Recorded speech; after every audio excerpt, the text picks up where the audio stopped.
मेरी प्रेगनेंसी तो कंसीव हो गई और मुझे गर्भ संस्कार का भी थोड़ा बहुत मालूम है, मुझे फॉलो भी करना है। लेकिन इसके बारे में मेरे दिमाग में बहुत सारे मिथ्स और फैक्ट्स घूम रहे हैं। तो इसका अगर आपको आंसर चाहिए तो ये वीडियो आपके लिए है। Hello viewers, I am doctor Shivani Sanghvi. Welcome to my channel divine and pregnancy studio.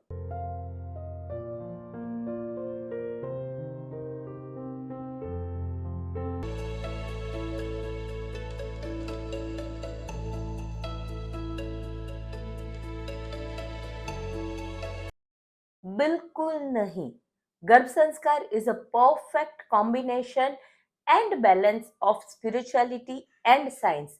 हमारे वैदिक शास्त्रों में इसके बारे में आपको बहुत सारा इंफॉर्मेशन मिलेगा, लेकिन इसके बारे में बहुत सारे साइंटिफिक आर्टिकल्स भी आपको मिलेंगे कि अगर mother during pregnancy particular activities particular time duration के साथ करती है तो बेबी का ब्रेन डेवलपमेंट बहुत ही अच्छा होता है, क्योंकि बेबी का 80% ब्रेन जब वो माता के गर्भ में होता है तभी डेवलप हो जाता है।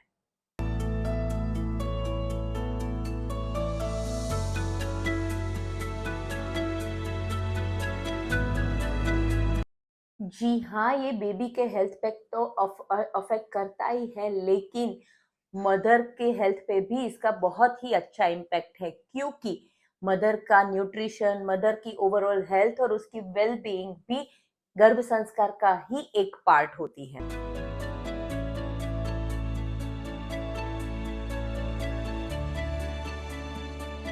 जी नहीं, it is not a one time process. आपने सिर्फ 9 महीने में एक बार कुछ हवन जैसा कर दिया या फिर एक हफ्ते जैसा कुछ एक्टिविटीज कर दी और आपने सोचा कि आपका गर्भ संस्कार 9 महीने के लिए हो गया, तो ये इतना काफी नहीं है।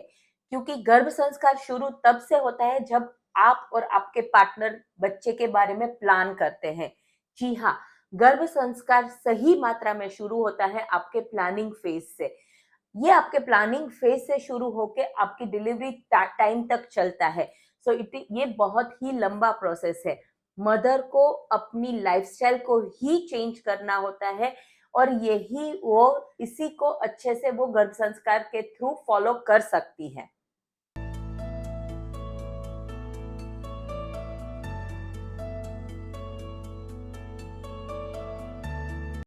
हाँ, हम ये कह सकते हैं कि गर्भ संस्कार ये मदर की ज्यादा ड्यूटी में आता है, लेकिन ये फादर और फैमिली के लिए भी इक्वली इम्पोर्टेंट है, क्योंकि बेबी सिर्फ माँ के पास नहीं रहने वाला, वो पूरे फैमिली में आ रहा है। हम लोग हमारे स्टूडियो में बहुत सारे टाइम फादर को इन्वॉल्व करके एक्टिविटीज करवाते हैं कि जिसमें एक फादर है जो अपने बेबी के साथ बात करता है, जिसको हम गर्भ संवाद कहते हैं। Even family can talk with the baby. अगर उसका सिबलिंग है एल्डर, तो वो भी मदर के साथ बैठ के अपने आने वाले भाई या बहन के साथ बातें कर सकता है। तो it is a family thing, not only for mother's.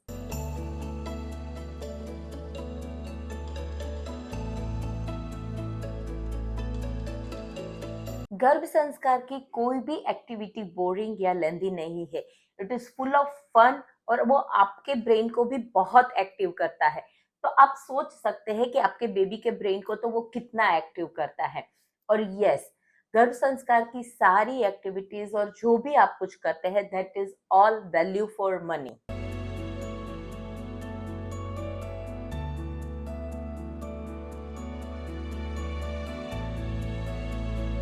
आप अपनी खुद की लाइफस्टाइल को देखिए। आपकी लाइफस्टाइल ही खुद स्ट्रेस और बहुत सारे टारगेट से भरी हुई है।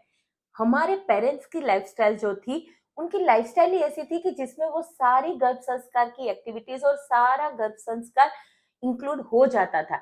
लेकिन हमें स्पेशल एफर्ट्स देने पड़ते हैं, क्योंकि अभी आप देखते हैं तो प्लानिंग से लेके डिलीवरी तक अभी के जो भी कपल है वो बहुत सारे कॉम्प्लिकेशंस और चैलेंजेस फेस करते हैं। और इन सब का एक ही आंसर होता है कि गर्भ संस्कार फॉलो करने से काफी हद तक ये सारी प्रॉब्लम्स को हम ओवरकम कर सकते हैं। बीइंग अ ह्यूमन बीइंग, ये हमारी ड्यूटी है कि हम सोसाइटी में एक पॉजिटिव कंट्रीब्यूशन दे। और ये हम कर सकते हैं कि आने वाली जनरेशन को बेहतर बनाकर, जिसके लिए हमें प्लानिंग फेज से ही गर्भ संस्कार को फॉलो करना शुरू कर देना चाहिए। अगर आपको गर्भ संस्कार या प्रेगनेंसी से जुड़ी हुई कोई भी मिथ्स या क्वेरीज है, तो आप हमें कमेंट्स में लिख सकते हैं। Thank you and happy motherhood.